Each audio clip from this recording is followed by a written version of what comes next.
The second song, Hallelujah, is a very, very special song.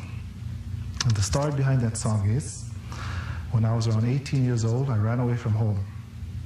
And I went to live with my aunt, my mother's cousin. That's how far I ran away from home, down the road. And my aunt lived on the beach, and when it came dinner time, she would go out into the ocean and catch fish. And she'd bring that fish back, and we'd lomi that fish with some seaweed and a little chili pepper, and we'd eat that with poi. And that inspired me to write this song called Hallelujah.